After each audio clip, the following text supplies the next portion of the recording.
بسم الله الرحمن الرحيم.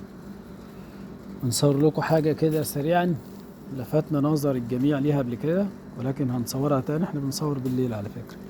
بنقول دايما كل نبات ليه موعد للتقليم. يعني المسك ليه موعد معين للتقليم، ممكن أقلمه مرتين في السنة، منهم مرة ممكن أقلمه في نص شهر 8، أقصاها أول 9، بعد أول 9 ما مدش إيد عليه. يعني ده احنا دلوقتي النهاردة 10/9، المسك ابتدى يكون البرعم الحامل للخصوبة. خصوبة يعني هيدي تزهير، يعني الفرع هيدي معايا تزهير اهو. ادي ده العقد الصغيرة دي اللي انت شايفها دي اللي هتطلع الزهرة بتاعت المسك اهي. كل ده اللي هيطلع عند المسك. هتلاقي عندك وعند غيرك نفس القصة.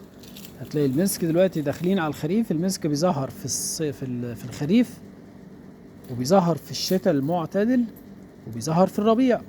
يعني الشتاء لو معتدل المسك هيظهر، في الربيع المسك هيظهر، في الخريف المسك هيظهر. عشان نحافظ على تزهير المسك لازم يبقى المسك عندي بالنضارة دي، نضيف كده بالطريقة دي، مفيهوش أي إصابات حشرية، لا جسد ولا ذبابة بيضة ولا تريبس، وكل الحشرات دي بتصيب المسك. يبقى واخد التغذية بتاعته كويس، بيتقلم كويس. طيب الجزء اللي بيغلط فيه الكثير ان بيجي الجنايني في الفترة دي، شايفين البرعم اللي طالع دي، الزهرة دي اهي بتاعت المسك اهي، يعني دي اسبوع ولا 10 ايام هتلاقيها فتحت وطلعت الريحة اهي. نفس القصة اهي، نفس القصة.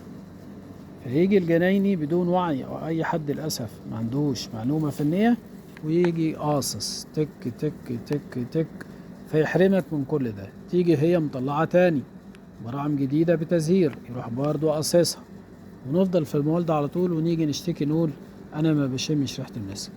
ازاي نحافظ وازاي نخلي المسك زهر؟ قلنا بالرعاية، بالتسميد الجيد، بالمبيدات الحشرية، نحميه من التريبس، من الجسد، من الذبابة البيضاء.